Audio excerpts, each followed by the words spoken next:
Hey guys, it's Kevin again, and welcome to another episode of my Halloween movie reviews.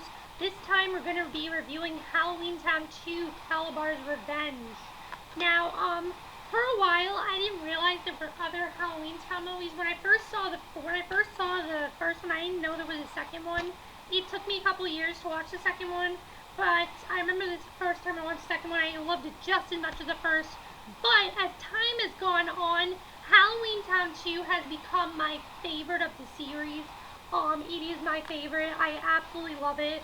And what I love is that how different it is from the first one. And that's what I love so much. It's not one of the few sequels there are very few sequels that are better than the first. This one is definitely better than the first. I think Halloweentown 2 is my favorite of the series, and I absolutely love it. So, let's just get into why I love it so much. One of the things I love about Halloweentown 2 is the difference in tone. You can just tell from the plot that there's a very big difference in tone. Halloweentown 2, you know how Halloweentown was kind of about her discovering she's a witch? Well, Halloweentown 2 is kind of about how we go 2 years later. Marnie is now, I believe, 16, 15, somewhere around 16, 15, probably 15.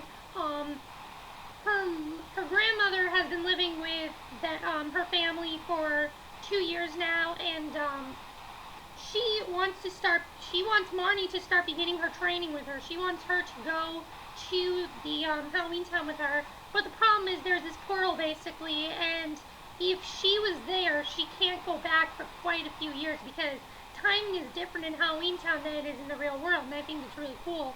And so she's kind of contemplating whether she wants to stay there or in the real world. Well, her grandmother at the same time is hosting this party, Halloween party, and she bumps into this guy Cal, who she ends up giving a tour of the house to. And there's like this big spell book of her grandmother's spells. He shrinks it down, he puts it in his pocket, and not shortly after, there's this gray spell that is casted on all of Halloweentown, making everyone boring and just changing everything, making everyone just really boring and just basically screwing up Halloweentown. Shortly, we find out that this is Cal that has done all this, and basically Cal is Kalabars' son from the first one.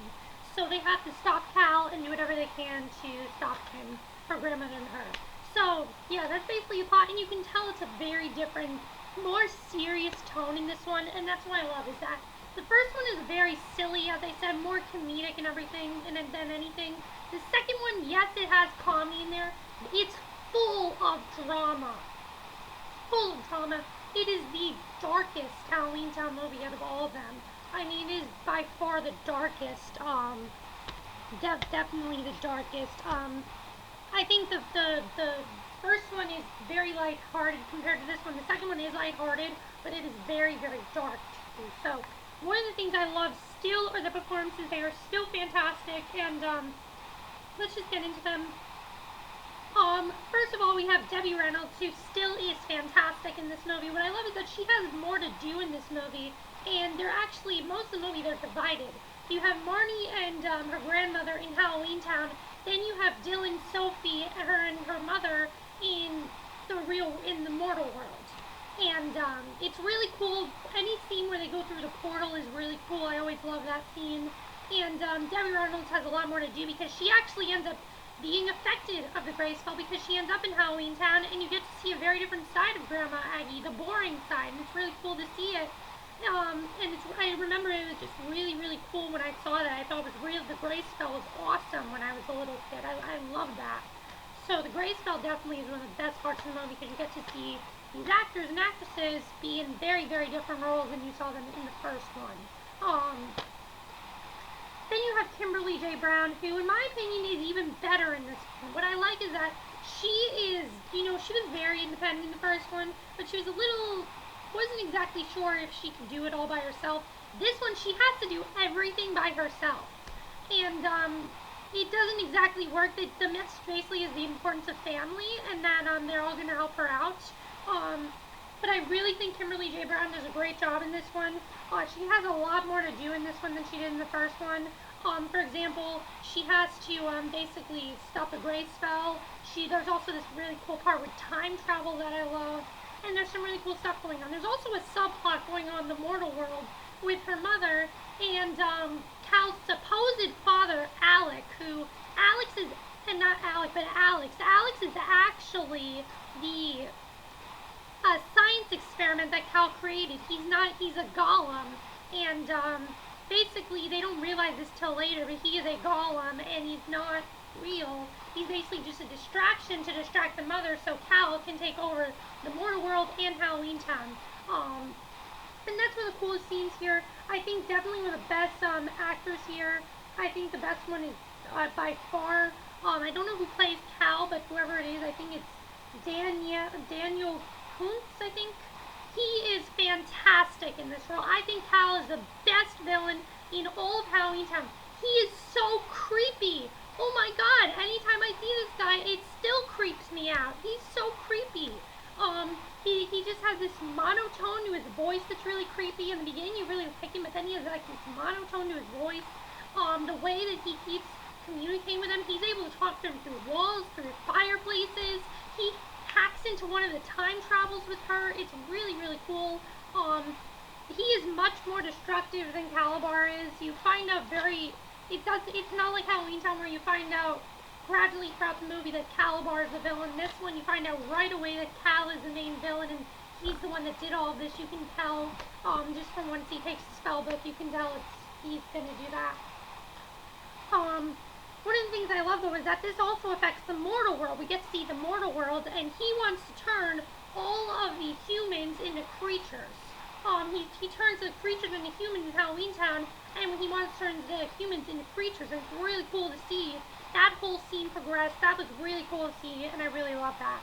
Another person who had more to do in this one was Philip Van Dyke. Philip Van Dyke had a lot more to do as Luke. He kind of is Marnie's love interest, just like the first one, but this time he has even more to do because he's actually affected by the gray spell. Then it wears off of him, and together him and Marnie have to stop all this from happening because shortly, Grandma Aggie starts, suffering this curse, and they don't know what to do. And then you have Judith Hogg, who is still fantastic as the mother. I just love that she has more to do in this one. She does have a lot more to do with trying to stop all this from happening. And then you have Joey Zimmerman, who I think was hilarious in this one. What I love is that he's a very awkward teenager. He still is the same Dylan that he was in the first one. This one, though, there's this girl, he's trying to get a girlfriend. He's trying very hard to get a girlfriend for the costume party. No girl wants to hang out with him. Why? Because he's the most boring kid ever. Duh. No one would want to hang out with this kid. He's the most boring kid ever. Why would someone want to hang out with him? So yeah, that's why no one would want to hang out with him. And then you have Emily Roski as Sophie, who I think she had more to do in this one too, and I really liked. She doesn't have as much to do as she did in the first one, but she does have stuff to do in this one. And it's kind of sad because after this one, we know that Emily Roski, Sophie's character, actually kind of got cut from the story and was in limited scenes in Halloweentown High. Her character was not as important after these two. But the other thing I love is the importance of family that this message has, because they actually are able to create the own portal, and they can open the portal whenever they want to because they make up a spell, and they can open the portal whenever they want to. It's really cool.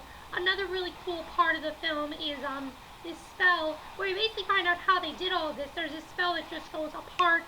Trappa turns you into the opposite of who you are, and apart turns you into the opposite of who you are. Trappa turns you back to your normal self, and it's really cool that it works out that way. I think that's really, really awesome. So that's really, really cool. So yeah, there's a lot. What else can I say about this movie that I really like? I don't know. There's so much to say about this movie because I love it so much. I love the second one so much. But I mean, Halloweentown 2 is my favorite of this series. You guys need to check it out. If you've just seen Halloweentown, go check out Halloweentown 2. You have not seen the full Halloweentown experience till you have seen Halloweentown 2. It is so amazing. It is serious. It is dark. There is comedy in it, but it's very dark at points. There are parts where you're on the edge of your seat. There's one part that used to scare me when I was younger. There's like this one part where you feel, they feel claustrophobic in one part because the door just automatically locks itself. There's a scene where the humans turn to creatures. That scene used to freak me out when I was little, but I still thought it was really cool. And that's it for my review. That's basically all I have to say about Halloweentown 2. So that's it for my review. Hope you enjoyed it. And in the next video, I'm going to be reviewing Halloweentown High, which will probably be tomorrow because How I Met Your Mother is about to come on, so I'm going to watch that. But that's it for this review. Hope you enjoyed it, and I'll see you guys next video. Okay, bye.